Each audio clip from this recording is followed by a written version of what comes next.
Hey folks, happy DOScember. For this DOScember, we're going to be taking a look at some machines that I got from a trip down to North Carolina to visit the Nostalgia Mall. He left me with a few gifts, one of which is this eMachines. Yes, this is one of those never obsolete eMachines. Unfortunately, that sticker would have been where this drive is, and that was removed at some point, and they put a CD burner in there, which I could understand. That was pretty typical of the time, but it's a shame to not have that sticker. So this machine hails from around 1999 or so. Late 90s machine. It was a Windows 98 computer, as you can tell by the sticker on the front. You can read the specs right there, but I'll read them anyway. 466 megahertz Celeron, which I think is a Pentium 3 based Celeron. And despite the crap Celerons get, in this era, the late 90s, the Pentium 3 era, and some of the Pentium 2 era, the Celerons were pretty good. They were actually pretty nice. They weren't as cut down and bad as something like a Cyrix or a VIA or an IDT CPU were at the time. Came with 64 megabytes of SD RAM. It had an 8.4 gig hard drive, which I put a hard drive in this when I got it because it did not have any sort of storage solution installed. So it got, I want to say I put an 8 gig drive in there. I can't 100% remember. I'll confirm that when we turn the machine on. But it came with one of those. I stuck a Western Digital in there. A 5-speed DVD-ROM up here with the nice little arch that these eMachines had. 56K modem, of course, and 4 megabyte ATI AGP graphics. Forget exactly what the chip is. It might be like Rage 3D Pro or something, or maybe a little better than that. Has some USB ports on the front there. It has a USB port and a game port on the front. The back, it has a USB port back there too, along with your kind of typical PC98 layout with built-in audio. So I thought this DOScember, you normally see people make videos of like the Holy Grail DOS machines and games running really well on them. If you watch Phil's Computer Lab, for example, you'll see a lot of that, especially when he tests sound cards and builds and other stuff.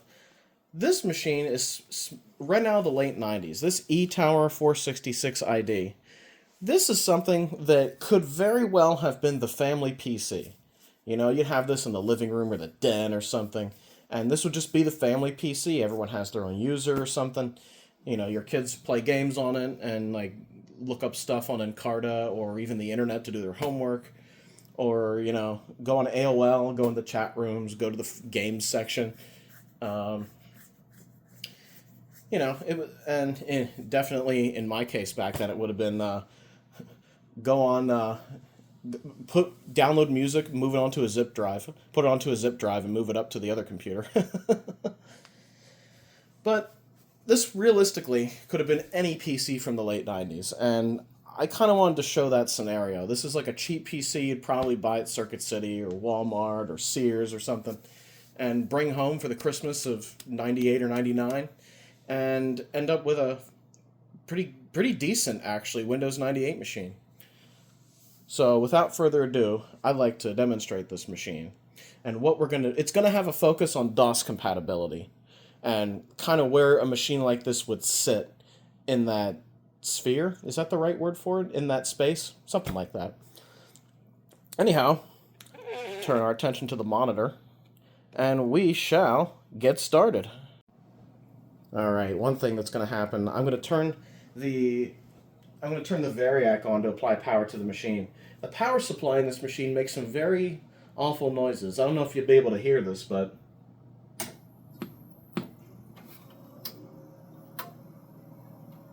okay, the computer turned on by itself when I applied power.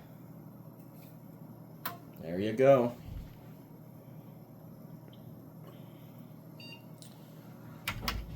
See if I can get to the BIOS here. Or not. I can go right to Windows 98. Power supply makes some awful squealing noises. So I think at some point I'm going to have to recap that power supply. There you go. Crystalware Sound Fusion.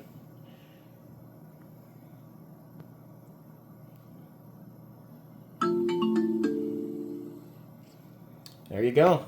A Windows 98 desktop greets you. Alright, so let's take a look at it, shall we?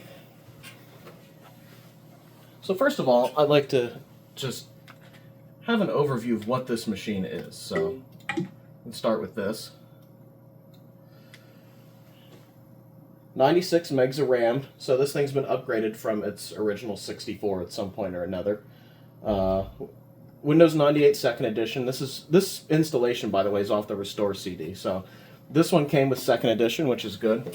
There are earlier eMachines that did come with 98 First Edition, which is a little bit unstable in my experience. Let's open up Everest Home. Check out what's going on here. Notice how fast this machine is for what it is. You know, this is a 466 megahertz Celeron, but it's really quick. Pretty zippy machine. There you go. It's an Intel Celeron A, 466 megahertz. I would guess that this is one of those lower clocked socket 370 Celerons. From what I remember, yeah, it is. This is a lower clocked socket 370 Celeron, which I think only run on. I think certain boards only run these particular Celerons, and it makes some socket 370 builds kind of annoying to deal with. But the chips themselves seem pretty good, actually. They're pretty fast. There's the video adapter. It's a Rage Pro Turbo AGP 2X 4 meg video card. So that was probably high end in like '97, I want to say. So 2 years later, from '97, they're still using cards like this in cheap home PCs. But that's not to say that they suck or anything. You can definitely game on them a little bit. We have Cirrus Logic Crystal Clear Sound Fusion, which is probably the weakest point of this machine. The DOS compatibility kind of falls apart between the Rage Pro Turbo and the Cirrus Logic, and we'll talk more about that a little bit later. But essentially, ATI video, in my experience, is pretty bad for DOS. You get glitches and things, and unfortunately, this Crystal Clear Sound Fusion does not really have great Sound Blaster and AdLib emulation, and we will demonstrate that. Now it's funny because it detects the video as a Mach 64 Rage Pro, so it uses the Mach 64 architecture for its 2D video, I guess, which is a bit interesting. But there you go. That's kind of a basis of the machine. Now you can see I have some Windows games on here already. I've got Age of Empires 2 and its expansion pack for the Conquerors. I have Half-Life, the Opposing Force add-on for it, Team Fortress Classic. So theoretically, you could get this computer for Christmas and play Counter-Strike on it online. Like Counter-Strike 1.5 is what I would be thinking for a machine like this. Now, I figure we need to demonstrate at least one Windows game, so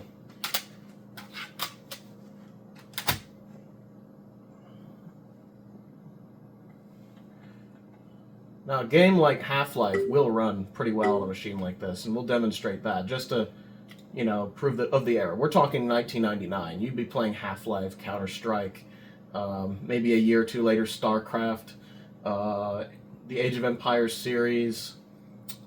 What else would be playing back then? Racing games with a joystick, things like that. Now, where is Sierra? Here it is. This is just to show the prowess of the ATI video. And how good the CPU is as well.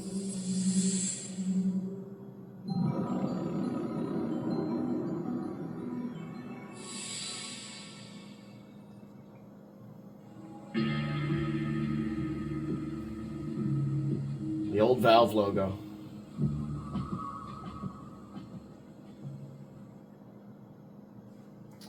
Alright, now my test for this, as you've seen in the past, is usually the opening scene of the game where you go through that cart and then you see this big room full of people walking around. That chugs on some computers, and we're going to see if it does on this one. Do I really need the CD for this? Seriously?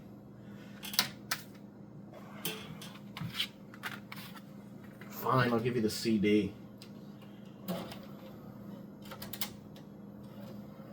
I should install the Game of the Year edition that doesn't need the CD. There it goes. Oh, hell. Did it crash? I think it crashed. Nice. Nice. Let's do this again. Alright, enough of that. Enough of that. Yeah, I'm going to reinstall this at some point. It's being really buggy and awful. Wow. Wow, okay. This actually worked at one point. What about opposing force? Does that work?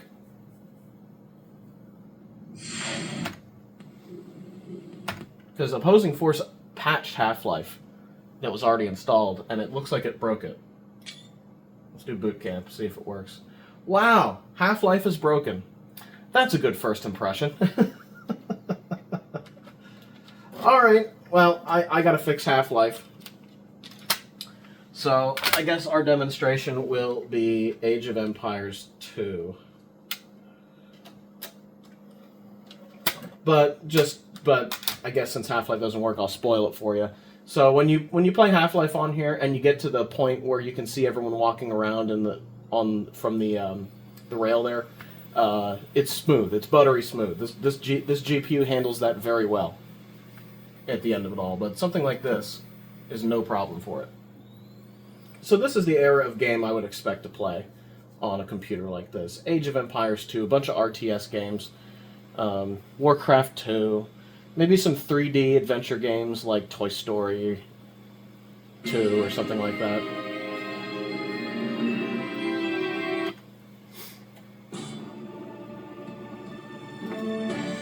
Let's do a random map. Start the game. I am Lord Lordington. So a game like this will run without any issue at all, as you can see. So you can select your building, create villager. So you can start your RTS stuff, create your villagers, and get all that done. And then you can move around the map like this, usually with the arrow keys or with your mouse. No problem.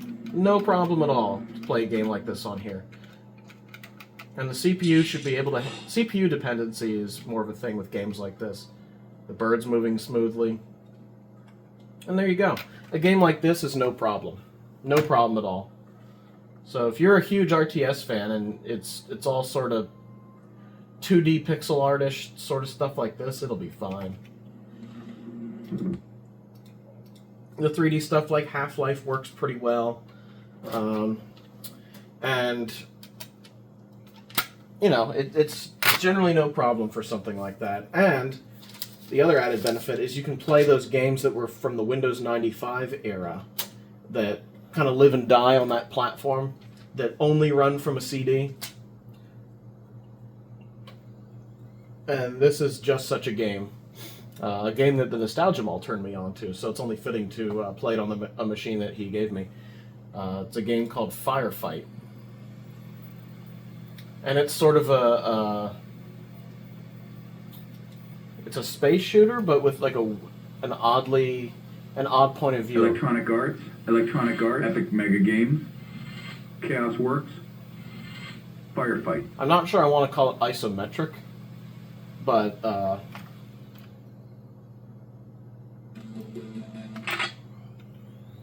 games like this are perfectly fine on a system of this era. Takes a while to load it off the CD there, but it's working.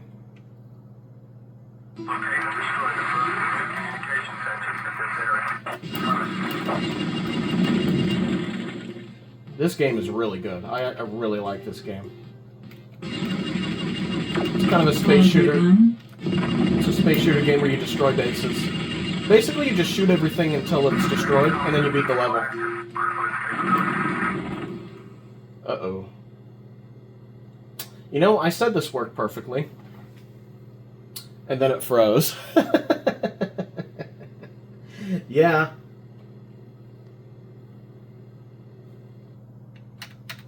The entire machine froze. What on earth happened? Wow. Wow. Oh. I should just stop saying things work when they don't, right? That was an epic crash. Wow. So, computers like this, I guess, aren't as stable as I thought. Wow, that was rough.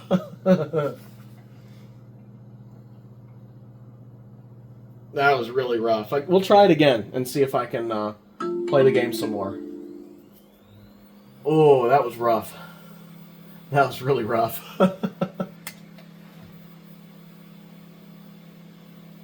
I'm really getting the feeling that this is down to ATI. I really have no love for ATI during this era. The drivers were terrible at the time. And you're seeing exactly why. Games not launching properly. Games freezing while you're playing them. We'll try Firefight again and see if it crashes. Hopefully not, because this is a great game. And I'd love to just play it. Epic Mega Game. Chaos Works. Firefight. Firefight.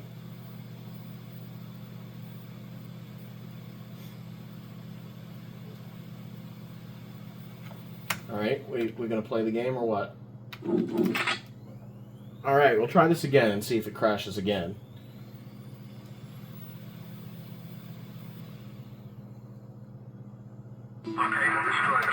As I was saying before, I don't know if I want to call this isometric. Maybe more bird's eye view. But it's pretty damn good graphics for the time. But it's a game where you just shoot everything until it dies, basically. Destroy the entire level, then you beat it. Destroy the base.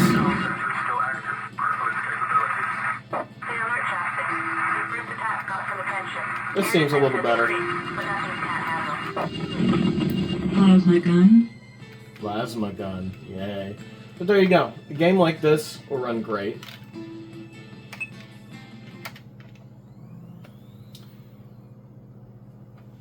Yeah, I'm tempted to try Half-Life again after that. Because I'm really tempted to try Half-Life again after that. That was really weird. Because that game works fine now. Half-Life, on the other hand, might not. We'll see.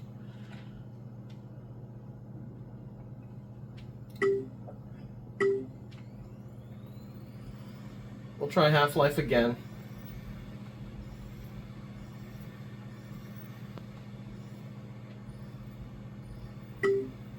Jeez.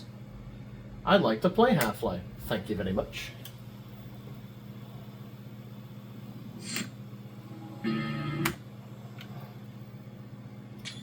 Alright, am I allowed to play the game now? Let's see. There we go, it works now. So, Windows 98 issues, they're kind of glitchy. Now we can demonstrate what I wanted to in the first place. As you can see, the frame rate's not bad. It's pretty good. Pretty smooth. Now I'm going to look out this window. And you'll see out here, here's where everyone's walking. And it's still smooth. It's still good. There's an even bigger one after this.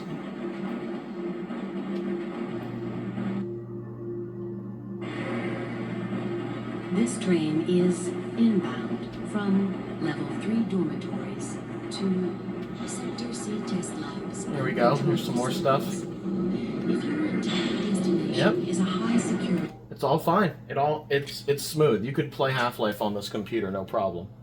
So, it's funny how it had an issue before. It seems like Windows just didn't want to... I'm going to say that Windows just didn't want to cooperate. That was awfully bizarre. So, that's a good example. Windows, late 90s Windows era gaming on this is fine. And if you didn't have enough video card, you could slap a PCI one in there to upgrade it slightly, and it probably would work. Like maybe upgrade it to an 8 meg video card if you were starting to run low on VRAM or something. So Windows gaming on this is all fine, but the focus of this DOScember, of course, is DOS.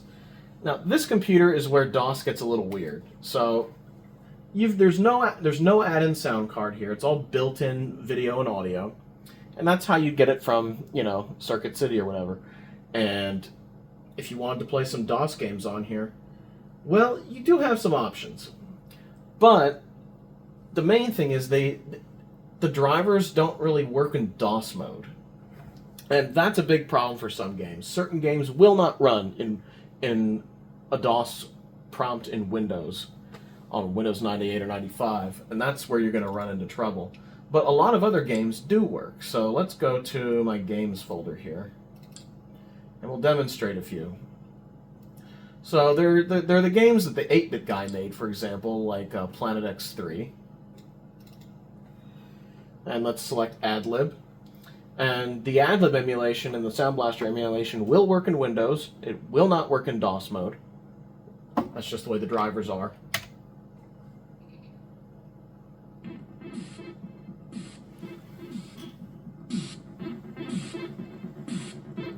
And you may notice that the snare drum sounds a bit weird.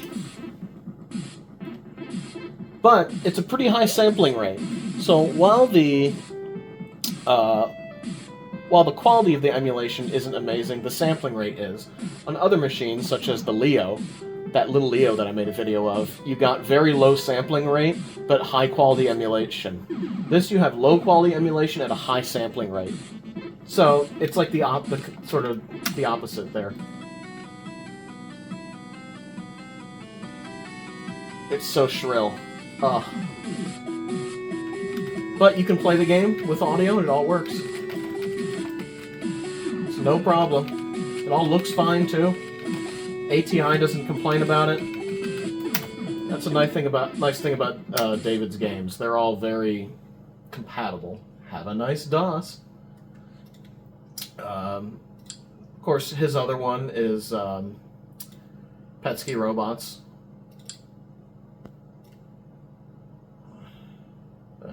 Robots. We'll do VGA, AdLib, AdLib.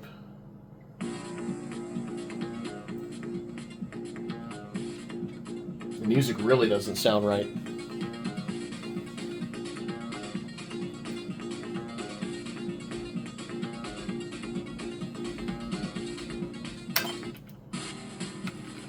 But again, the game plays fine.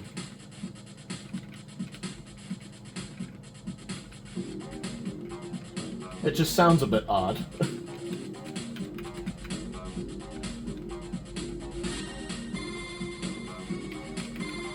And that's okay. You know, that's the kind of compromise that I could certainly live with if this was the only family PC at the time. The audio works. That was enough back then. The audio worked.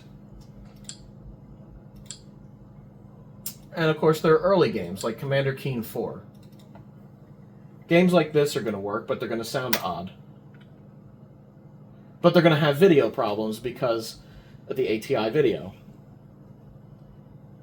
So it's a little jarring to look at, unfortunately. And this is with the jitter, anti-jitter thing in the game turned on. This is where you run into issues with ATI. It's just not a good kind of video card for DOS. At least this particular one.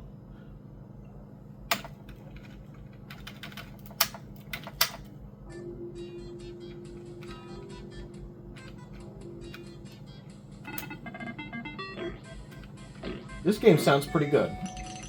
Pretty close. But then you have this jittering problem that looks really jarring and awful and will give you eye strain pretty quickly, I think. Yeah. It's basically, it's not unplayable like that, but it would be very uncomfortable to play it. So there's things like that you would run into on a machine like this that make you wish you were using an earlier machine. Then there are games like Jill of the Jungle, which do work, but you're going to end up with sound that doesn't sound quite right.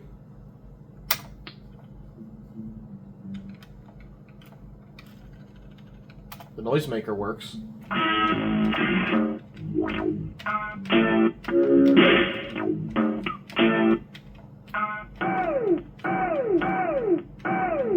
That sounds a bit higher pitched than it should.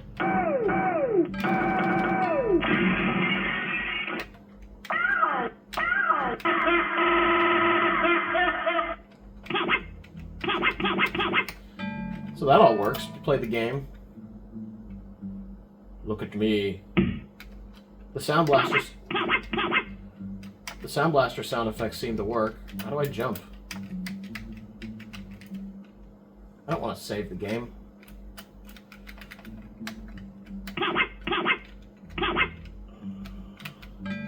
I forget how to jump. Oh, there we go.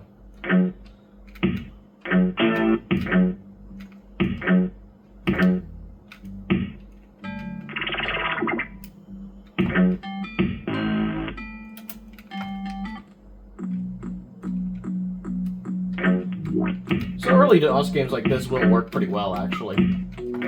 So it's not all a lost cause.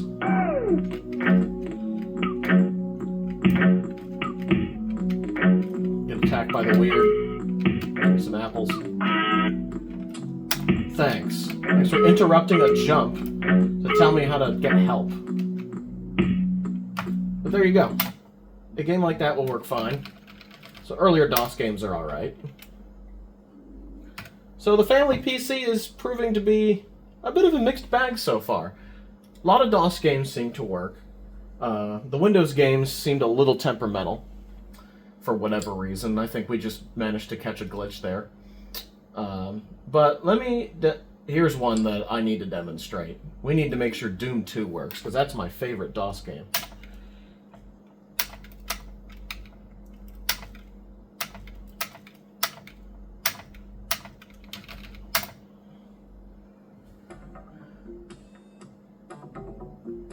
The music sort of works. Sound works. You can play Doom on it. What more do you need, right?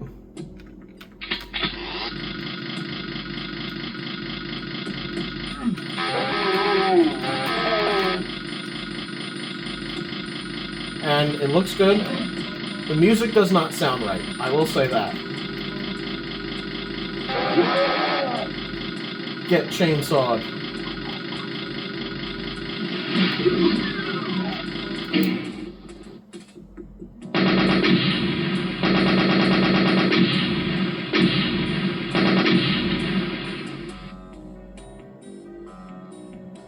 The music just sounds bizarre.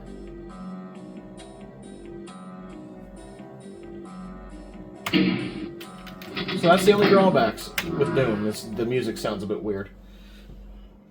And that's because of the Sound Blaster emulation. Now here's where it gets weird. Duke Nukem 3D also works just fine. I've played it on here too, but the one that's really interesting is Duke Nukem 2.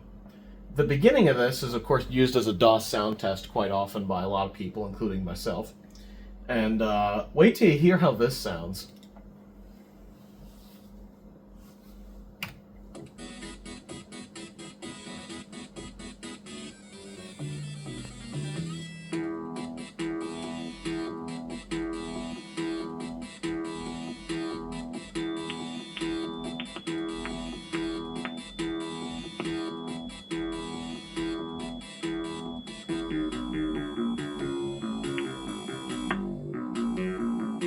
I am back.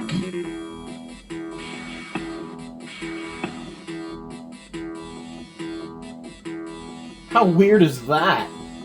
How weird is that?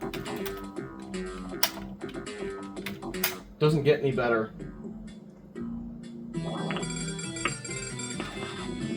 The sound effects are all screwed up. There's some like shrill... There's some shrill sound effects there that almost sound like when you have tinnitus. It's just... ugh.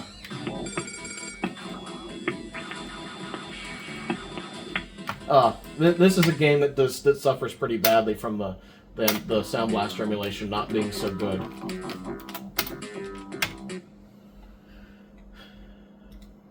So that's a demonstration of one that's a problem. Here's another one. Here's another problem you'll run into by only being able to run these in Windows. Zargon. Zargon's very memory sensitive. So if I run this,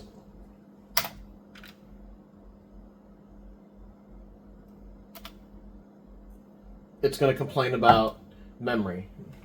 And I don't know if I can really change that in Windows or not, but that's just a problem that you're going to run into with a game like that. Wolfenstein 3D. This one's used for... This one's a good demonstration of different compatibility. On some systems, I've seen the sound act very bizarre in this game.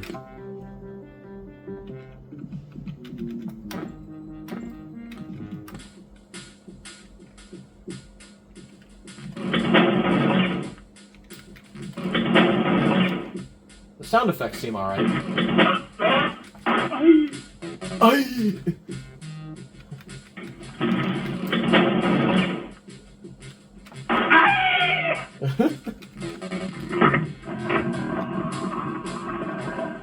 Even that secret sound sounds right. Let's get some items. Item sounds. But it sounded a bit weird and shrill. Let's see if I can find a bunch of jewels or something. Yeah, here we are.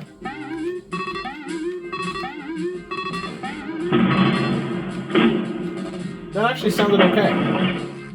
Yeah, I've seen much worse, or heard much worse. So it's like okay. It's pretty solidly okay emulation there. Now, there are games like Jazz Jackrabbit.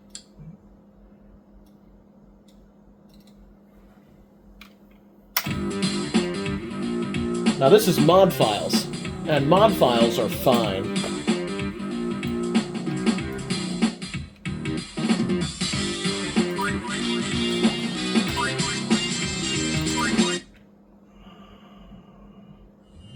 Now, I'm terrible at this game, so I just want to demonstrate it working.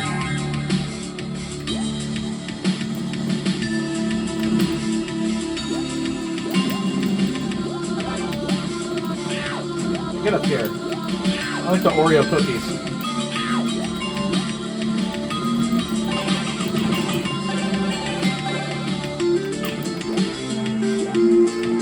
But the mod music is great on this.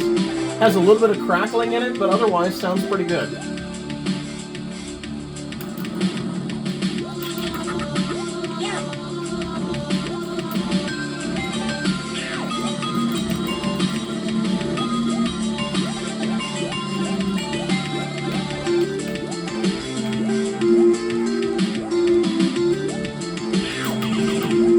Yeah, my health is going to run out pretty soon, I think. Yep, dead. I barely tried, to be honest, but... Some of the music's a little crackly, but it works fine. Works completely fine. So, games with mod files like this, and Epic Pinball and whatnot, are completely fine. In fact, we can demonstrate some Epic Pinball here as well.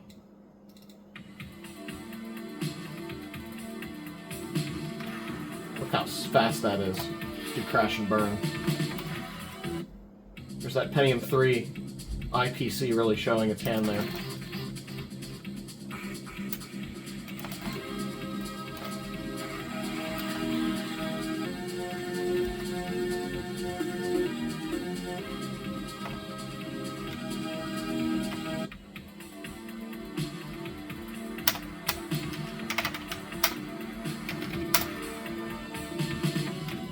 There you go. So another mod file sort of music game. And here's where you run into problems. You guys might know Terrian is one of my favorite games on DOS. Probably, if not my favorite at the moment. I'd love to play that, so let's try and play some Terrian, right? Well, if I try to launch this, yeah, I just get a runtime error. Doesn't work in Windows. Just doesn't work, unfortunately. So kind of screwed out of that game, at least for having sound. But then there's games like Skyroad's Christmas Special, which is especially relevant right now in DOScember, and I play this in I played this in so many videos so far. The music in this really demonstrates kind of the flaws in the Sound Blaster and AdLib emulation. Wait till you hear this. There are bass notes in this that remind me a lot of a Model 2 Sega Genesis.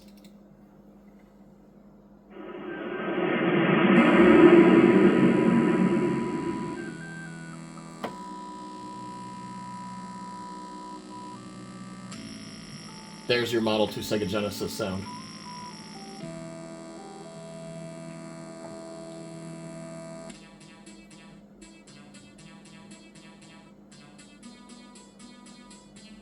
How bizarre is that, man?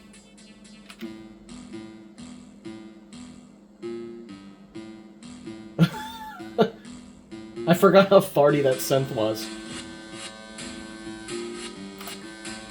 But, as usual, beat Road 3. Why not? Let's end the video with that. Let's try to beat Road 3 again. Sound effects work. That explosion sounded a bit weird, I gotta say.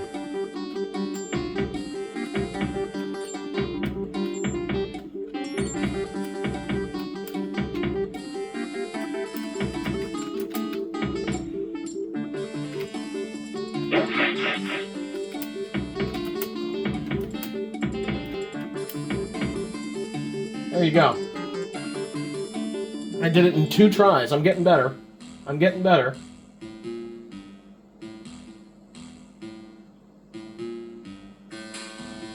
I can't handle how farty and weird that synth sounds.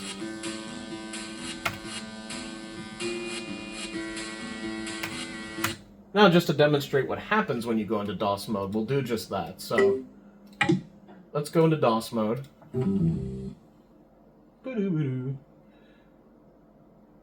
And this is off the Restore CD for this machine. There is no sound driver in DOS. So if we go to, like, Tyrion, the game that would not run, I still get the runtime error. Wow, really? The game just refuses to work on this machine. Wow. Maybe that's just the problem with this computer, then. Let's try Zargon. Oh, I have even less conventional memory available. Wow. This is kind of a disaster. Let's try Keen 4.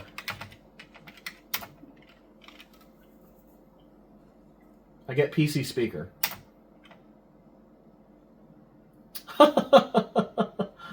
Oh boy. What a disaster. Yeah, so DOS mode, in at least on this machine, is kind of a disaster.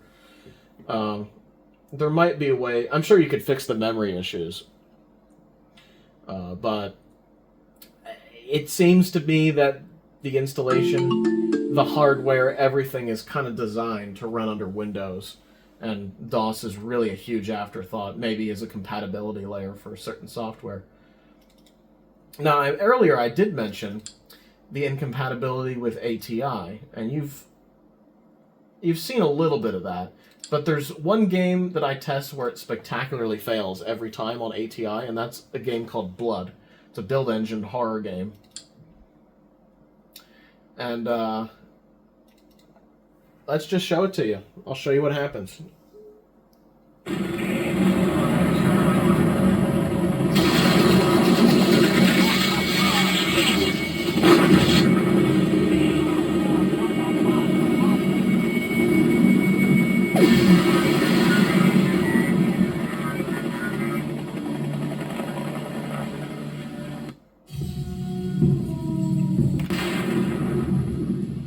Here you go. Look at this.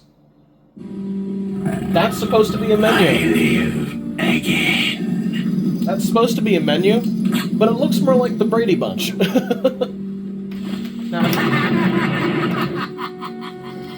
Now, if I start the game, I live again. it still looks terrible. Like, look at this. it's unplayable that way. Completely unplayable. And that has a direct correlation, in my experience, with ATI graphics. ATI is, if you want to use that for Windows stuff, it's fine. If you want to use that for DOS, do not get an ATI card. Maybe a Mach 64 or something much earlier, but these AGP ones, in my experience, have really bad DOS compatibility. Despite this having a Mach 64, base 2D graphics capability, it's still not good. And I figure we'll end on that. I mean, I do have some other stuff installed on here. The MIDI is not half bad on this computer. Actually, we could use the Corel presentations to demonstrate that. It tries its best to be a sound blaster, and it does work for the productivity side of things.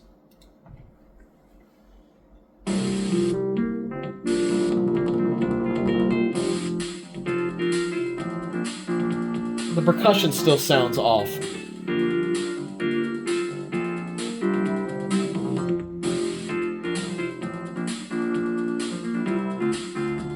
Yeah, it still sounds off even in productivity, but it's enough to like get by, You